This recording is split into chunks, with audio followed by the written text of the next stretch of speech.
Vamos lá, pessoal, estamos de volta ao oficiamento, certo?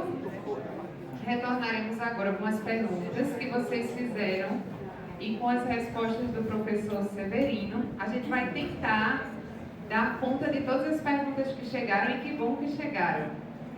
Caso não seja possível, aí a gente vê outra estratégia de responder, né? Por conta do tempo. A gente tem aproximadamente 45 minutos de perguntas e respostas. Vamos tentar fechar 12h30 no máximo. Professor, desejo saber se Jesus falou esta frase: Senhor, Senhor, por que me abandonaste? Eu, antes de começar a responder as perguntas, eu queria pedir a Correia que trouxesse 2 livros dos últimos livros da parábola para sortear no final do pessoal. Doação do Bom Samaritano. Tá bom?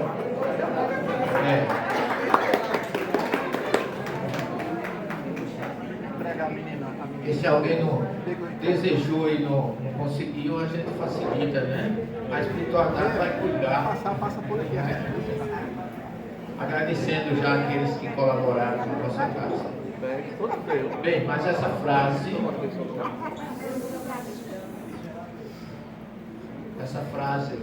Senhor, Senhor, por que me abandonaram? Jesus disse, eu falei até aí no começo, durante a exposição.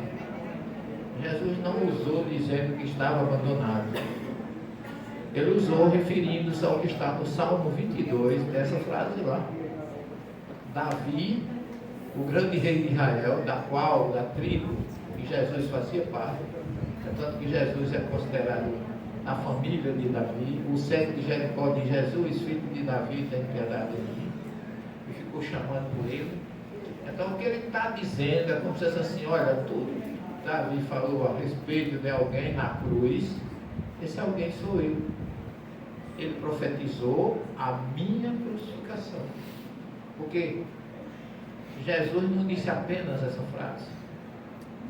Ele falou o Salmo inteiro, o Salmo 22 inteiro. Os que me olham meneiam a cabeça, minha língua está presa ao palato, minhas vestes foram divididas. Quando ele está chamando por Elias, quando ele diz Eli, Eli nessa frase, o soldado pensava que ele estava chamando por Elias, até dizer ele chama por Elias, mas não era. Ele estava se referindo em aramaico ao meu Deus, desculpa, em hebraico. Em aramaico não é Eli, é Eloi, tem um ozinho antes. Então Jesus nunca se sentiu abandonado, ele estava pleno consciente da sua missão entre nós. Então ele não poderia deixar, como também aquela frase, Senhor, se queres poderás afastar-te de mim desse cálice. Não. Ele diz lá em João 12 que não pode fugir do compromisso que assumiu com Deus. Então é preciso que a gente use a lógica, a razão e o bom senso para não sair divulgando coisas, porque a gente só conhece Jesus se conhecer um pouco mais de judaísmo. Tudo que Jesus disse que muitas vezes é mal compreendido é porque a pessoa não sabe, não conhece o judaísmo. Não estou falando nem do idioma. Eu lecionei judaísmo 15 anos na universidade. Então eu tenho uma obra publicada sobre judaísmo. Então eu tenho conhecimento pelas minhas viagens, pelos meus contatos com os judeus. E você só conhece hoje Jesus. E eu acho que o grande mérito dessa última obra, que a gente vai sortear 2 livros daqui a pouco, é exatamente essa. Porque eu e o Álvaro, para quem não sabe, Álvaro é rabino. Ele fez curso de rabinato nas Yeshivot, o plural de Yeshivá, que é a escola rabínica de Israel. Ele estudou no bairro do Mea Shearim, que é um núcleo muito forte dentro de Jerusalém, e estudou em Bnei Brak, que é outro núcleo judaico que fica lá em Tel Aviv. Eu conheço os 2. Então ele era para ser rabino, porque não é, porque ele é médio, Foi a mediunidade que trouxe ele para a doutrina. Ele teve problemas sérios, via espíritos, ele achava que ia ser assassinado. E ele saiu a esmo lá na rua de Santa Maria e entrou num centro espírita chamado Israelita. E ele conheceu a doutrina. Hoje é um médico de cura excelente, ele faz coisas fantásticas. Eu já participei do trabalho de cura na casa dele, que tem em São Paulo, e aqui também, uma pessoa na nossa casa, ele fez um trabalho de cura. Materializações assim fantásticas. Então, essa obra é exatamente a parábola de Jesus, nunca examinada por um judeu e um espírita. É a primeira que tem. Então ela tem aspecto judaico, cristão e espírita. Então é na visão judaico-cristã e espírita, essa obra que Corrêa está aí trazendo nos livros, a gente sorteado. Depois você promove isso do seu jeito aí, viu? Que eu vi lá na quarta-feira que ia sortear um livro, não foi? Ela que vai ser. Então eu vou doar 2 para sorteio, aí vocês fiquem à vontade. Eu não, bom samaritano, desculpa, né, meu? Tá bom, gente? Vamos à próxima pergunta. Eu vou juntar 2, professor. Jesus reencarnou? Essa é a pergunta. E seu corpo? A matéria foi igual à nossa, ou a mesma matéria do nosso corpo? E a pergunta seguinte: Deus e Jesus são o mesmo? Se Deus criou o homem, a humanidade, né? A sua semelhança. Deus nunca foi humano e não é um espírito? Como é possível essa semelhança? Vamos voltar por etapa. A primeira é... Jesus reencarnou e a matéria de seu corpo? Bem direto. Não. João deixa bem claro lá no início do grande prólogo do seu evangelho, ele foi o grande médium de Jesus. Ele diz: o verbo se revestiu de carne e tabernaculou entre nós. Não é habitou. Habita quem tem uma casa para o BNH ou constrói uma casa e mora nela. Jesus não tinha uma pedra onde recostar a cabeça. Ele era como um tabernáculo, diz ele. Ele viveu entre as pessoas o tempo todo da sua vida. E ele nunca reencarnou. Ele assistiu à criação do planeta Terra, está lá em João 17,5, junto com Deus. Ele diz muito claramente: Pai, chegou a minha hora lá no Monte das Oliveiras. Honra teu filho com a honra que eu tinha quando eu me encontrava contigo antes da criação dos céus e da terra. Então, ele assistiu à criação do planeta e depois ele desceu, se revestiu de carne, tabernaculou entre nós, e ele foi assim um espírito que o corpo dele, segundo a doutrina espírita, nenhum espírito reencarna na terra sem ter o perispírito compatível com a situação do planeta. Jesus não viria transgredindo isso. É porque tem tanta coisa nesse sentido que a gente acha que a própria igreja dificultou o nosso entendimento, que Jesus é filho de uma virgem, como se isso fosse algum privilégio. No judaísmo, o primeiro mandamento do Gênesis é crescer e multiplicar. Então, ser virgem ou ser celibatário é contrário à própria Torá de Jesus, que ele jurou fidelidade. Agora, eu não vou pensar, nem devemos pensar, que o corpo de Jesus era igual ao nosso. O Eclesiástico diz assim: como eu tinha uma alma pura, Deus me deu um corpo sadio. Agora imagina o corpo de Jesus. A gente nunca viu dizer que Jesus não atendeu naquela semana porque estava gripado. Eu estava sempre em atividade, sempre firme, em todos os problemas, sem doença nenhuma. Ele não podia adoecer nunca, porque o corpo dele não permitia a estrutura. Eu até brinco, eu digo: o meu corpo é um Fusquinha meia, o de Jesus era uma Mercedes zero. Então a diferença fluídica é que muda. Ele nunca teve um corpo como muita gente às vezes publica, um corpo fluídico. Não, o corpo dele foi carne. João diz: se revestiu de carne e tabernaculou entre nós. Ok? A outra pergunta seria: Deus e Jesus são o mesmo? Nunca. Jesus nunca disse que era Deus. Ele tem uma frase que ele diz com muita propriedade: eu e o Pai somos um, mas em pensamento. A cabalista, os estudos cabalistas mostram que no espírito, no mundo da vida, onde Jesus estava com Deus, a luz dos dois se confundem. Eu vim para fazer a vontade daquele que me enviou. Jesus é o maior Espírito enviado de Deus para ser governador do nosso planeta. Todas as vezes que alguém, lá em Mateus, quando aquele Senhor se aproxima de Jesus e diz assim: bom mestre, e Jesus diz assim: por que me chamas de bom? Bom é meu Pai que está nos céus. Na cruz ele diz: Pai, em tuas mãos eu entrego o meu espírito. Pai, chegou a minha hora. Ele dava sempre satisfação a Deus daquilo que ele fazia. Agora ele sintonizava tanto com Deus que ele pode ser considerado para o planeta Terra um Deus do planeta Terra, mas não o Deus absoluto do universo. Ele foi ungido. O verbo ungir em hebraico significa aquele que é untado com um determinado óleo, não importa o tipo, que até porque o barco da epopeia de Gilgamesh foi ungido com óleo de gengibre. Os óleos da unção dos profetas eram óleo de azeite de oliva, da oliveira. Mas Jesus, Saul, o primeiro rei de Israel, foi ungido por Samuel. Davi, o segundo rei, foi ungido por Samuel. Salomão foi ungido também, rei, por um homem. Mas Jesus não foi ungido por ninguém. Foi ungido pelo próprio Deus, para uma missão espiritual. Os reis, os importantes do passado, eram ungidos, uma forma de transferência do poder. Mas Jesus só teve alguém que ungiu ele, que foi Deus. Mas ele nunca disse que era Deus, e até desapontou a tia dele, Salomé, quando ele estava próximo para sair da Galileia e ir para Jerusalém, começar a sua missão lá em Jerusalém, depois de 2 anos e 4 meses na Galileia.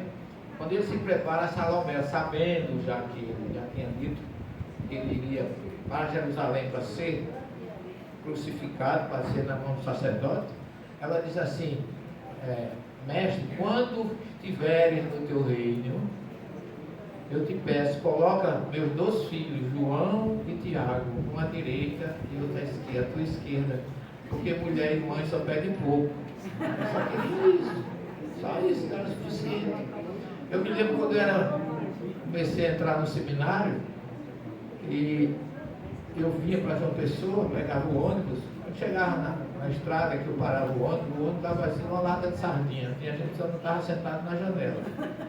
E minha mãe gritava lá: motorista, arruma um lugarzinho aí para o meu filho. O motorista olhava e disse: senhora, só se for no colo. Eu digo: não, eu não vou não, nem se preocupe, eu vou aqui mesmo. Porque ela queria, naquela meio que ela arrumasse um lugar. Olha a mãe como é. Né? Então Salomé queria isso para os 2 filhos. Isso criou uma dificuldade. Porque Jesus disse assim: mulher, eles estão preparados para beber o cálice que eu vou beber? E eles disseram: estamos. Aí Jesus disse: vocês podem até estar preparados para beber o cálice que eu vou beber. Agora, sentar à minha direita e à minha esquerda, não cabe a mim decidir. Só meu Pai que está nos céus. Então Jesus deixa um desarmamento para muitos que acham que basta levantar a mão para estar salvo.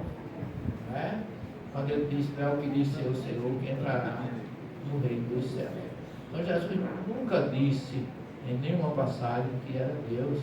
Até no momento que ele está fazendo o seu sermão escatológico lá no Monte das Oliveiras, ele fala: pai contra filho, reino contra reino, muitos irão em meu nome, fazendo todo aquele sermão maravilhoso das coisas que aconteceriam no final.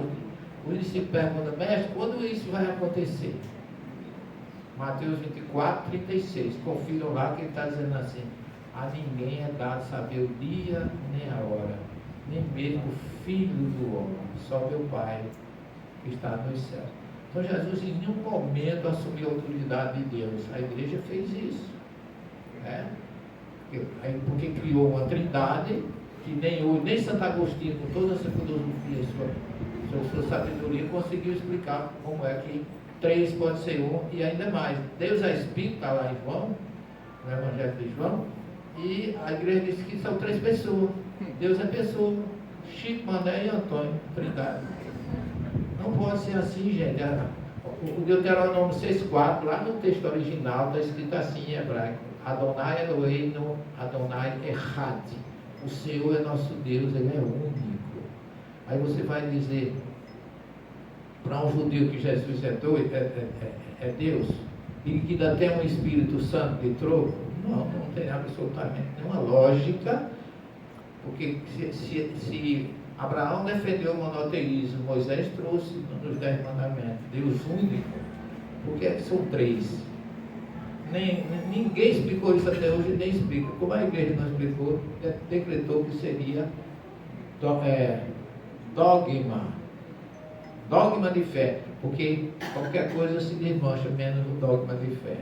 Por isso que eu sou espírita com muita alegria, porque o espiritismo não tem dogma. Dogma tem, porque é expedir e pegar o dogma da reencarnação, mas os dogmas do espiritismo se explicam. Na igreja católica não, a diferença é essa.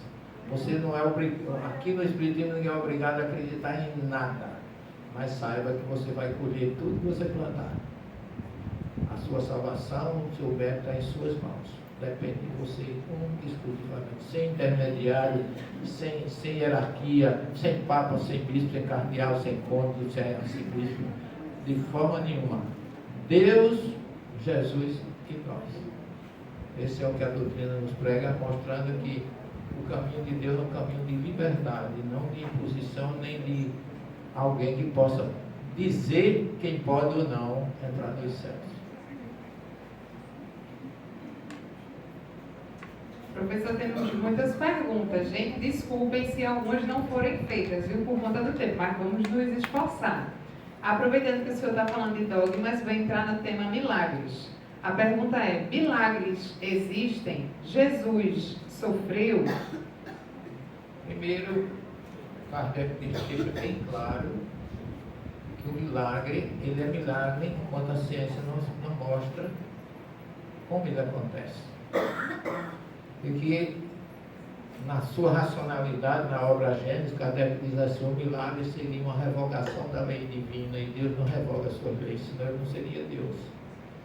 Então, a situação é milagre até que a gente tenha uma explicação para ela. Mas o judeu não chama milagre, chama feitos, realizações diferentes do que a maioria. Por quê? Porque Jesus disse que a gente vai evoluir suficientemente. Nunca disse vós sois deuses, porque muito espírita transfere isso para frente, e eu até faço um alerta disso. Jesus está se falando ali do poder dos reis de Israel. Quando ele diz assim, não está escrito que vós sois deuses, é até uma pergunta que ele faz. Falando da autoridade que eles tinham, como se eles quisessem ser Deus. Não está escrito que vós sois deuses? Deus é um só. Até aí Jesus defende o monoteísmo e a superioridade de Deus. Então, o milagre é a falta de informação ou de conhecimento que a gente ainda não tem. Porque se Jesus nunca revogou uma lei divina, ele disse que veio ser fiel à Torá e aos profetas, ele não poderia desmanchar o que o próprio Deus criou. Por isso que Kardec mostra que até a ciência chegar e descobrir, fiquemos com a ciência, nós não vamos achar que acreditar em algo sobrenatural. Kardec mostra muito isso, que a gente não se envolva com o sobrenatural. A doutrina espírita não é a doutrina do sobrenatural, é a doutrina da lógica, da razão e do bom senso.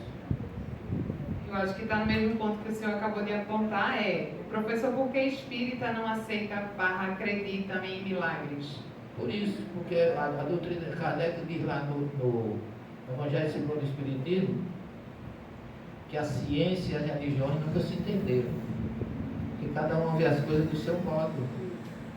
A ciência, eu trabalhei muito com isso na academia, a academia é muito forte, eu vi ninguém acredita em nada que a ciência não possa explicar.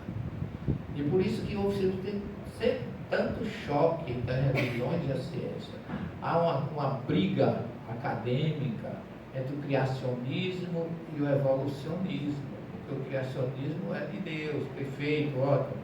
E o evolucionismo é da ciência.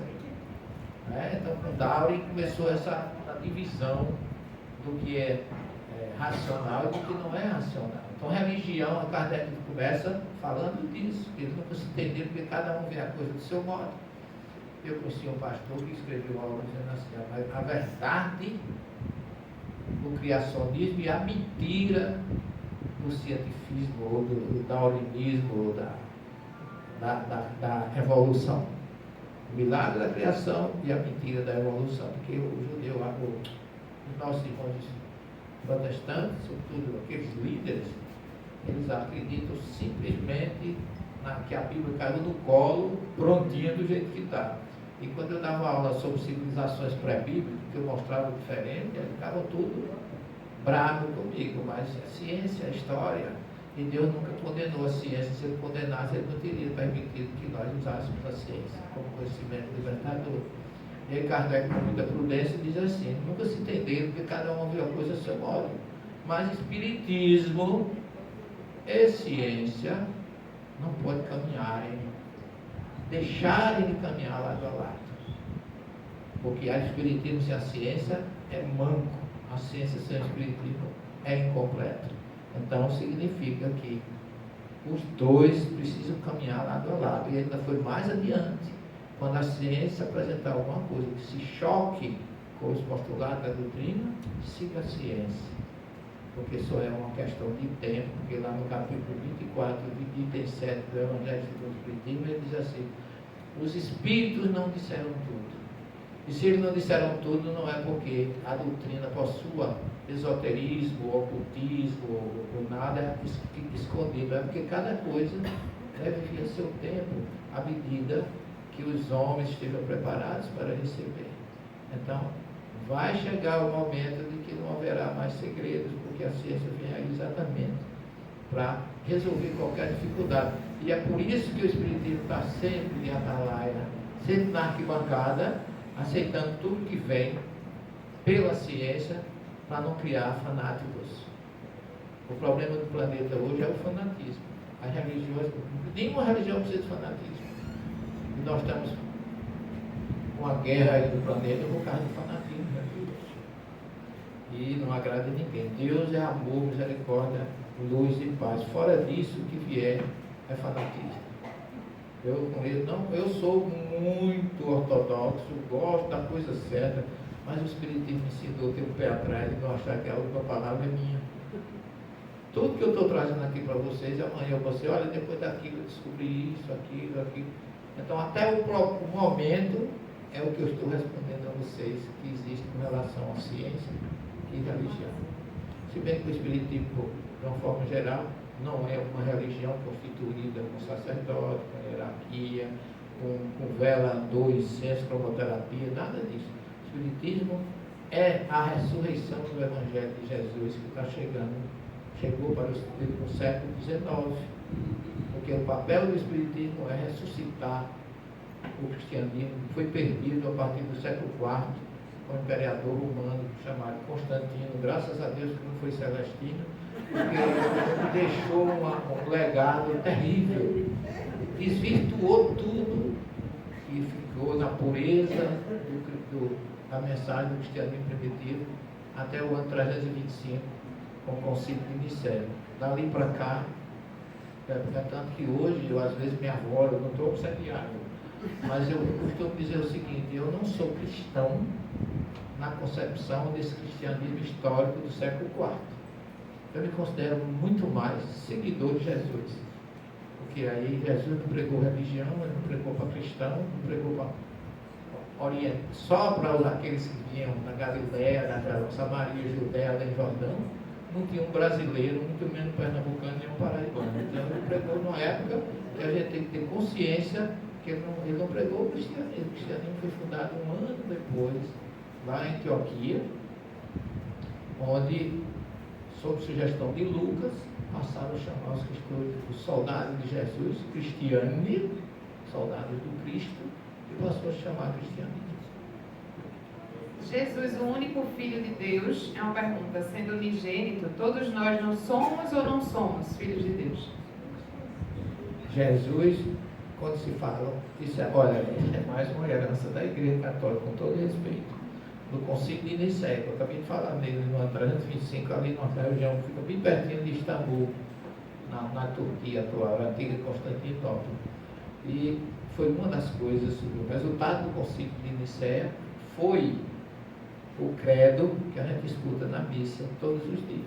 Creio em Deus Pai, Deus poderoso, Criador dos céus e da terra, Filho unigênito de Deus Filho, quer dizer, semelhante em comunhão com o Pai. Então, ali foi que transformaram Jesus em Deus. Mas entra exatamente naquela história. Deus criou o planeta, criou Jesus, como criou todos nós. Jesus sempre disse: vocês podem fazer o que eu faço e até mais. Ele está falando num processo de evolução, ou lei do progresso, como está lá num dos capítulos do Livro dos Espíritos. A lógica da criação é fantástica. Deus começou com a primeira revelação com Moisés. Com ele se revela um grande médico chamado Abraão, que ouviu uma voz. Se Abraão não fosse médico, não teria chegado nada de Bíblia para o mundo. Depois de Abraão trazendo o monoteísmo, veio outro médico, Moisés, traz a revelação, a primeira revelação dos 10 mandamentos. Depois, o povo não entendeu a mensagem, vem Jesus, Jesus foi quem enviou os 10 mandamentos. Porque está lá, a irmã diz a caminho da luz, com muita propriedade, que Moisés recebeu dos emissários do Cristo no Sinai os 10 mandamentos, o maior código de moral e justiça da humanidade. O povo não entendeu, ou não ouviu ou ignorou. Aí o próprio Jesus veio, ele trouxe a segunda revelação. E ainda, com a sua misericórdia, deixando esse legado maravilhoso que é o seu Evangelho, ele ainda prometeu um outro Consolador, lá em João 14, que chega à doutrina espírita. E Kardec, com muita propriedade, ele diz que Deus enviou 3 revelações, e que a primeira não anula a segunda, nem a segunda anula a terceira. Os 3 se complementam, cada um vê seu tempo compatível com a necessidade de cada povo. Está lá no primeiro capítulo do Evangelho segundo o Espiritismo, não vim destruir a lei. E um espírito israelita, chamado Monterrey, da Revista Espírita, foi extraído de lá. Ele diz uma frase muito interessante, que Kardec coloca no primeiro capítulo do Evangelho segundo o Espiritismo. Moisés iniciou a obra, Jesus continuou e o Espiritismo arrematará. Então são 3 revelações distintas em cada época, mas nós, espíritas, recebemos as 3, não somos os melhores, somos os mais irresponsáveis. Porque está lá dito, Mateus 16, muito será cobrado de quem muito foi dado. Então, ai de nós, que não temos, segundo a questão 627, nenhuma justificativa para não acertar. Porque o Espírito da Verdade diz assim: depois da revelação dos Espíritos, ninguém pode protestar a ignorância. A gente recebeu tudo. Então, gente, diante de tudo isso, eu só tenho uma frase para dizer: Deus tenha piedade de nós, porque a gente recebeu tudo. Quem recebe a melhor receita tem que ter o melhor bolo. Qual é o bolo que a gente está apresentando nessa receita que a gente teve a felicidade de receber? Nenhuma religião ou doutrina que eu conheço tem o acervo de informações que tem a doutrina espírita. Então a gente não pode estar dormindo, ser letárgico, vigiar e orar, e ainda deixou como norma para a nossa vida durante 24 horas. Na crucificação de Jesus, ele nos deixou uma despedida, que está registrada em Mateus 27:46. Na visão de um leigo, à primeira vista parece uma dor extrema, uma sensação de abandono, ou seria uma possível dúvida? Nenhuma das 3. Nenhuma das 3. Jesus tinha perfeita consciência do que está. Pai, chegou a minha hora. A última oração no Monte das Oliveiras, ele tinha tanta consciência que ele disse: eu não peço, Senhor, por mim, eu peço por eles, pelos meus discípulos, por vocês, por todos nós. Então, naquele momento, ele estava preocupado que a gente não entendesse e não vivesse o legado que ele nos deixou de amor, de perdão, de servidão e de perdão. Deixou tudo. Então ele estava naquele momento agradecendo. Eu agradeço nesse momento a honra que tu me deste de ser governador desse planeta. Fez um projeto perfeito, deixou pronto, e ele estava pedindo que Deus não se lembrasse dele, que ele já estava entregue, mas daqueles que iriam ficar, que somos nós, e aí de nós, que a gente já vem de Moisés, já passou por Jesus, já está na doutrina, a gente já está aos 45 do segundo tempo, não tem mais prorrogação, não tem mais saída. Agora é para Jesus, pessoal. Verdade. Porque, segundo a Torá, Jesus era obrigado a cobrir a cabeça. Tá. O judeu segue tudo que tem na Torá. Cobre a tua cabeça diante de Deus. Está lá na Torá. Tá certo? Então, regulamentação é humildade, submissão a Deus. Aquela kippah que eles usam aqui, que o espanhol chama de solidel. Solidel significa só existe um Deus. Então, diante dele eu tenho que cobrir minha cabeça. Mas quando eu vou à Grécia, geralmente lá tem muitas igrejas ortodoxas, a igreja católica fez o seguinte: ninguém pode cobrir a cabeça na igreja. Certo? Já observaram isso, né? A gente entrou, tem que ter um chapéu. A gente vai na procissão quando passa, tira o chapéu em referência a quem? Se Deus mandou cobrir a cabeça. Quando você observa que o Papa cobre a cabeça, os arcebispos, os bispos e os cardeais, todos cobrem a cabeça. Só o padre e o monsenhor que não cobrem. Mas os ortodoxos gregos também cobrem a cabeça, mesmo sendo só padres. Por que isso? Para que o povo faça reverência a eles. Porque a gente tem que chegar na igreja e tirar o chapéu para quem? Para eles. Porque para Deus ele mandou cobrir a cabeça. Então olha a lógica. Quando eu cheguei na Basílica de São João, na Ilha de Patmos, que é uma basílica, uma igreja bonita, é um padre que cuida de lá, um padre ortodoxo. Quando eu entrei com o meu bonézinho, que eu viajo de boné, porque calor, né? Proteção sol, às vezes está muito. Eu sempre viajo de meu boné. O padre deu desculpa a expressão, um sermão, chamou a atenção da guia, como se quisesse bater na moça. Porque eu estava de chapéu. E ele também.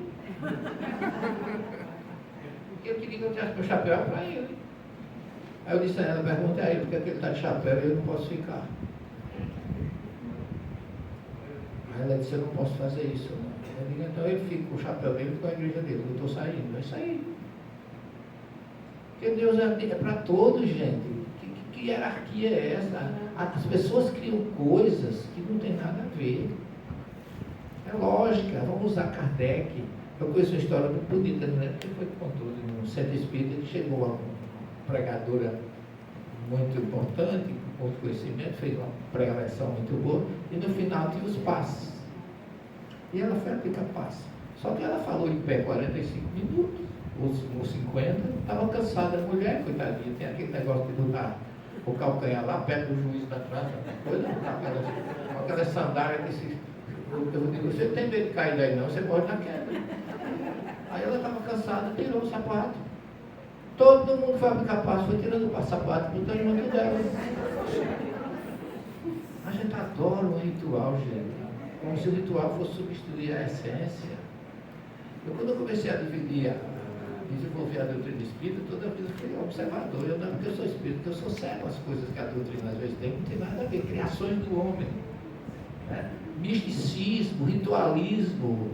Conversa com Deus. Jesus disse, entra no teu quarto, fecha a tua porta e ora a Deus em silêncio. É isso que ele quer.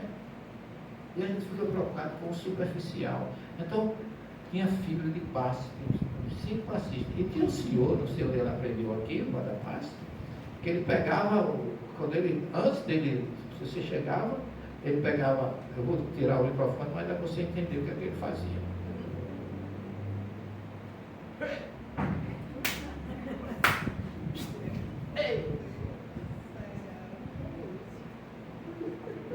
Para aplicar o passo. Curiosidade, a fila dele era maior. Eu ainda fiz, esse aí é bom. Esse é bom, só vou para ele. Gente, o que eu faço? A transferência de energia, botar a cabeça coberta, tira a tampa da garrafa. Os espíritos agora não passam numa tampa de garrafa, se tiver fechado, vai fluidificar a água. Vamos usar. Cabeça não é para separar as orelhas. E Kardec ensinou isso. Eu sempre digo, Jesus ensinou a amar e Kardec ensinou a pensar. O espírito é aquele que é racional. Por isso que quem é espírita não deixa de ser. Quando eu digo, eu fui espírita 20 anos, nunca foi, meu filho. Eu conheço qualquer outro frequentador de mas ex-espírita, encaixou, não sai mais nunca. Encaixou, não sai mais nunca. Porque é uma coisa que faz bem a gente. É a doutrina espírita. É um lenitivo, é um bálsamo. Não tem problema que o espiritismo não resolve. Vai morreu hoje, nasce amanhã no outro canto, gente. A morte não é o fim. O espiritismo só tem notícia boa, matou a morte. Não há condenação. O inferno é eterno. Satanás não existe. E ninguém quer acreditar nisso. Parece que a notícia ruim, isso é ruim, não é boa. Mas eu estava assistindo um dia desse uma pregação que eu não gosto de assistir, porque já foi uma época que eu assistia, às vezes na madrugada, aqueles pastores que fazem aqueles programas. O cara fez uma preleção na igreja dele e eu contando. Ele falou 52 vezes em Satanás, 2 em Jesus. Eu digo, se tirar Satanás dessa igreja, ela fecha. Porque é o elemento mais importante. É uma coisa que parece que as pessoas querem aceitar o mal, porque o bem, o pensamento, a cabeça é tudo. Vamos nos libertar disso. Se o seu problema é grande, entregue para Jesus. O que pode acontecer de pior? Morrer. Olha, eu estou fazendo propaganda de eutanásia, mas é tão bom morrer. Você já morreu? Você morre toda noite. Você passa 8 horas dormindo. O sono é uma pré-morte. Porque o judeu, deixa só me alongar um pouquinho, porque eu acho isso importante. Jesus, quando acordava todo dia, nos dava uma oração que chama Modéani. Em hebraico.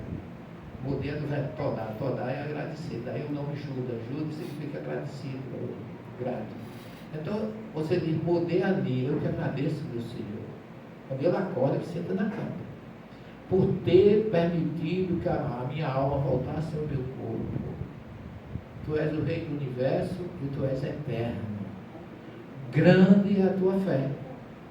Por que grande é a tua fé? Muita gente traduz, grande é a minha fé. Não, Todá é Muneterra. Rabá é Munaterra. Grande é a tua fé. É a fé de Deus em nós, sabe por quê? Porque Ele todo dia permite que o nosso espírito volte ao nosso corpo, seja quem for. Ele permite isso ao contraventor, ao enrolar ao trambiqueiro. Esperando, a fé dele é tão grande que todo dia dá mais uma chance para aquela pessoa acordar, despertar. E outra coisa, eu não fico na cama depois de determinada hora da manhã. Abri os olhos e levanto, sabe por quê? Porque eu não posso ficar dormindo na cama enquanto o Rei do Universo está trabalhando para mim. Deus trabalha 24 horas, sem juros, correção, FGTS, fundo de garantia, não quer nada. E a gente fica, já conhece segunda-feira, oh meu Deus, vou trabalhar de novo. Vê quanto tem que se trabalhar. Paulo dizia, sobretudo dai graça. Não é dizer só quando a coisa está boa, não. Quando está ruim também, Senhor, eu agradeço, porque Tu estás mandando um desafio que eu tenho que ser maior do que ele. Então, vamos aceitar e viver o positivismo que a doutrina nos entrega. A gente vai caminhando para o final, viu, professor? Vou lhe dar, que ainda tem o sorteio dos livros, vou lhe dar 2 perguntas, uma mais genérica e outra mais pessoal, se eu ver se é possível responder. Qual o futuro do espiritismo no Brasil, tendo em vista muitos afirmarem redução de, entre aspas, adeptos, segundo o IBGE? O espiritismo não acaba nunca. Porque não é doutrina dos homens, gente. Espiritismo é a doutrina dos Espíritos. É a única doutrina que não repousa sobre um fundador. A primeira revelação veio com Moisés. A segunda veio com Jesus. A terceira veio com os Espíritos. E ela não é só uma revelação para espíritas. É para o planeta inteiro. Jesus é modelo e guia da humanidade, como eu disse no começo da minha conferência.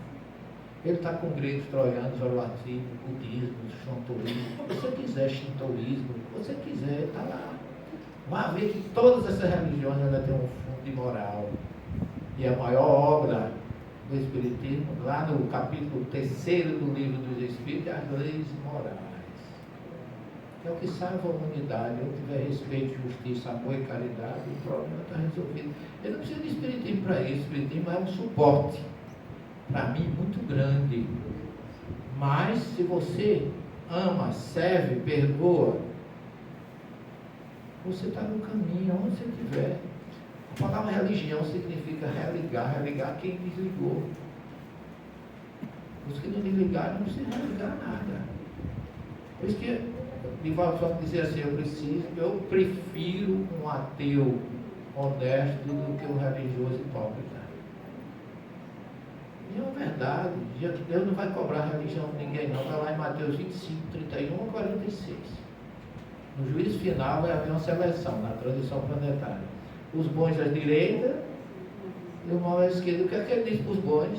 Eu tive fome, me deste de comer, tive sede, me deste de beber, estava doido, vesti, fui preso, me visitar. Ele não está dizendo, vem para cá porque tu é brasileiro, nordestino, paraibano, pernambucano.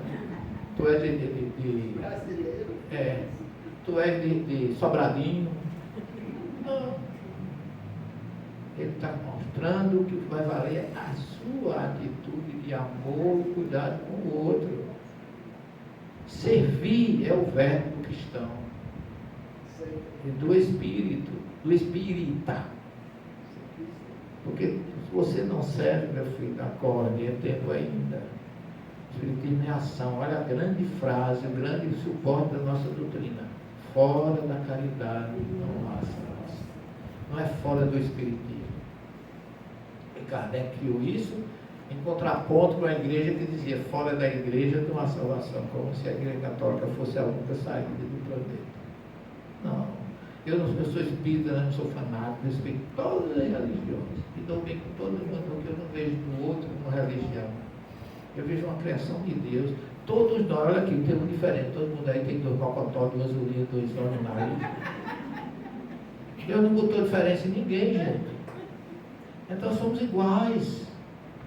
Apaga a luz e vai ver se tem alguma diferença entre os espíritos que as almas estão aqui encarnadas. Porque nós é que criamos as diferenças, os desamores, a mágoa, o rancor, a perseguição, o egoísmo e a vaidade, a chaga da humanidade, está lá no livro dos Espíritos, que é o egoísmo. Se matar o egoísmo da humanidade, outro dia nós teremos a regeneração planetária. E por fim, prometo que é a última. O que levou o senhor a se tornar espírita? Houve dificuldades para seguir esse caminho? Muita. E hoje tem aumentado mais ainda. Porque à medida que eu vou tomando consciência das coisas, eu vou me sentindo mais responsável. Eu sou espírita porque eu tenho uma faculdade chamada mediunidade. Graças a Deus que eu tenho. Kardec diz que quem não é médio ostensivo, ele classifica todo aquele que sente em um grau qualquer a influência dos espíritos, ele está dizendo que alguém não sente.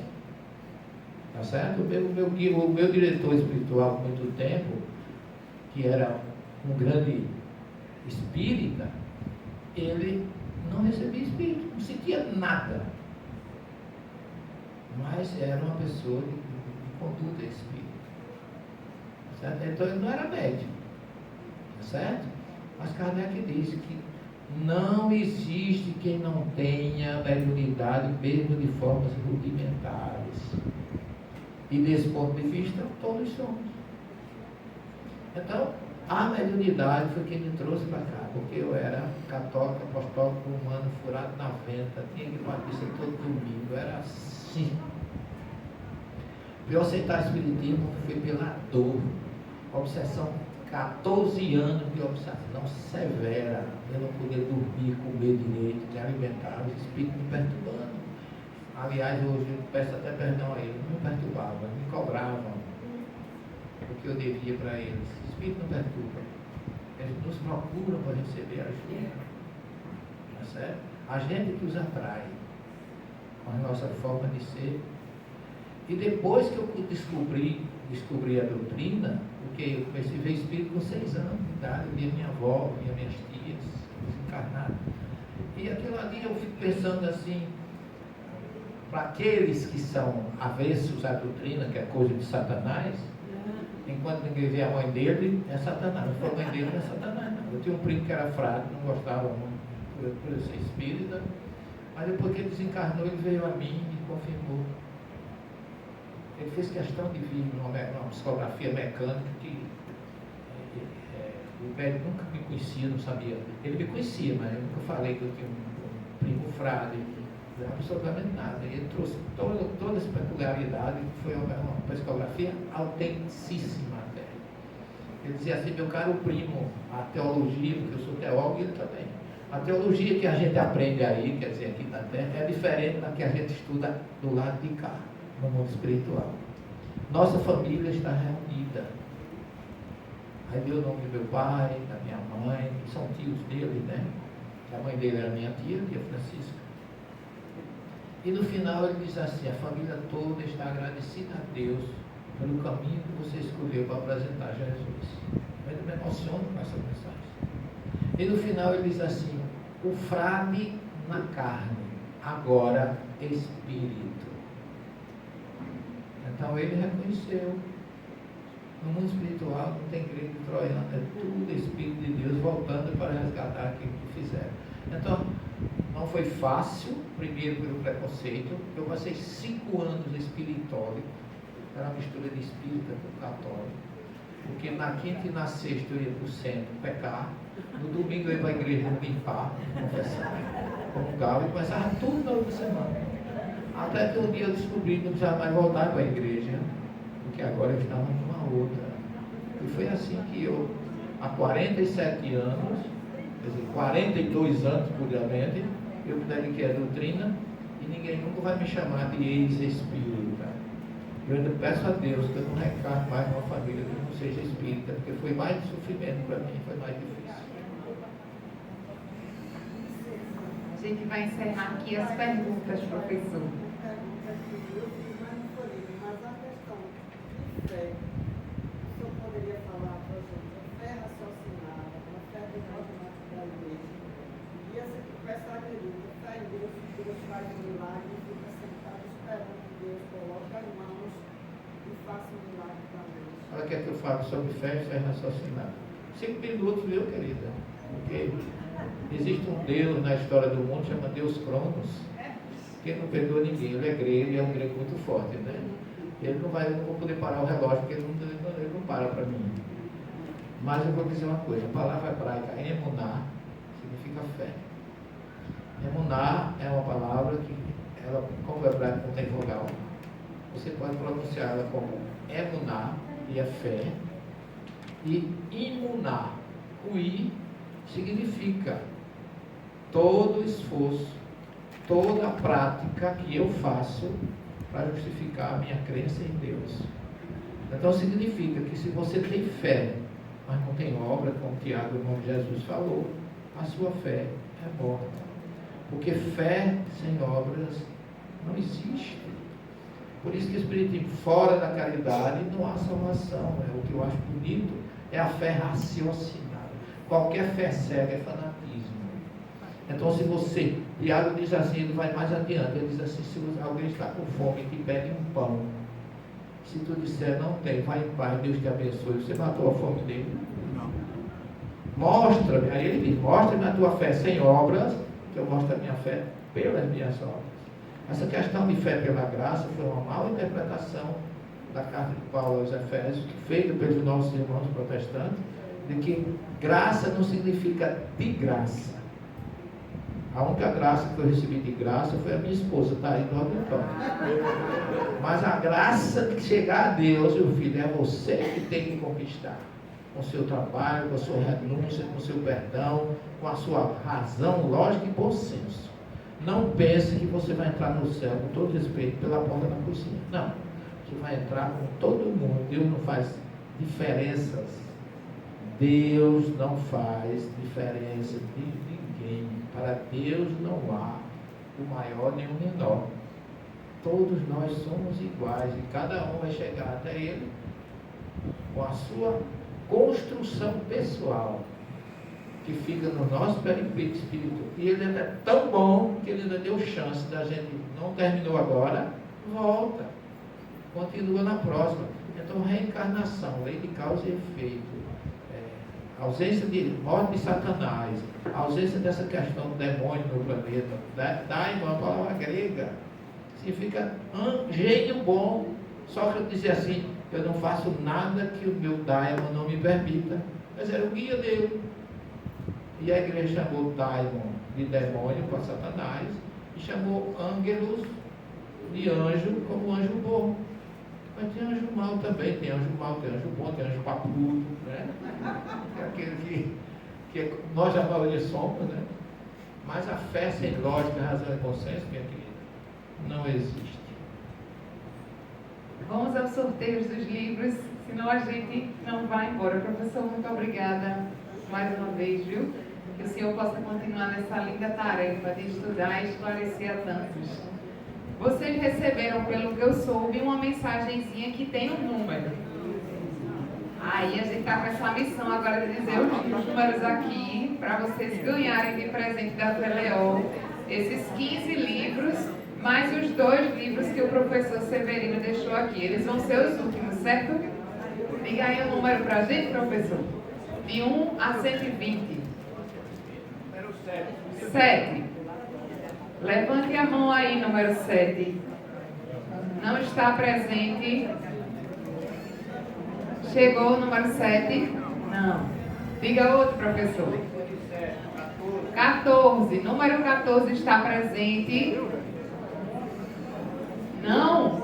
Meu Deus. Diga outro. 21. Continua aí nos múltiplos de 7. Aqui, amiga, nosso lar. Ui.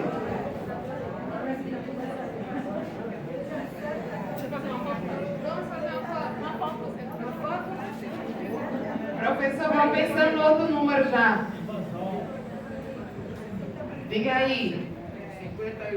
51. Tá aí 51. Não tá? O livro tá Abaixo a Depressão, de Richard Simonetti. Pode vir aqui, por favor.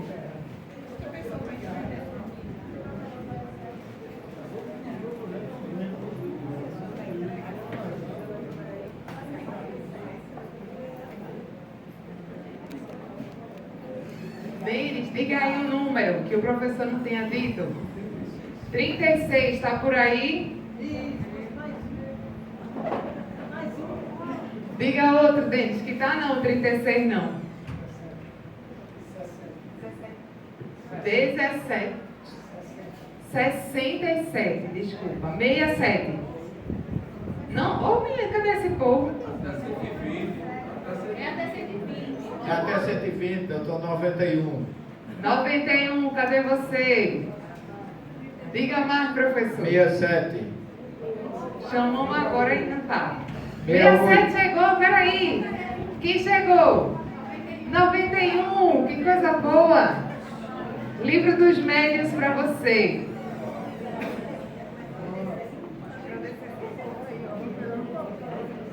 Obrigada também. Diga mais. 120. 120 tá aí? Tudo o que você precisa saber, Espiritismo, de Richard Simonetti também. Que bom.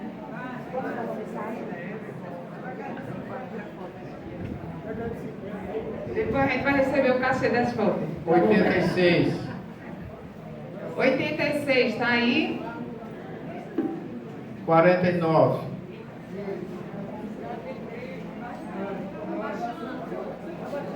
Sobe, desce. Vamos lá. próxima. 5. Número 5. Número 5 tá aqui. A vida sempre vence. Marcelo César por Marco Aurélio. Venha pra cá que a gente tem que tirar foto.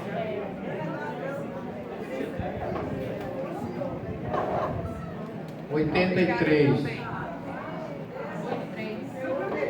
83. 101. 101. Aí, 101. Enquanto houver amor, psicografia de Fátima Arnoldi, o espírito Alexandre Vilas. 109. 109, vamos lá, 109. Acertei. Deu certo? Que coisa boa. Eu queria ser Bezerra de Menezes, de Mauro Camargo. Eu também queria. Queríamos todos. Obrigada. 93. 93 foi? Foi. Não tá? 74. 66. Ei, Despertar para a Vida. Psicografia de Aliana Machado Coelho, o espírito Xélida. Não, tem um I mesmo, é Xélida.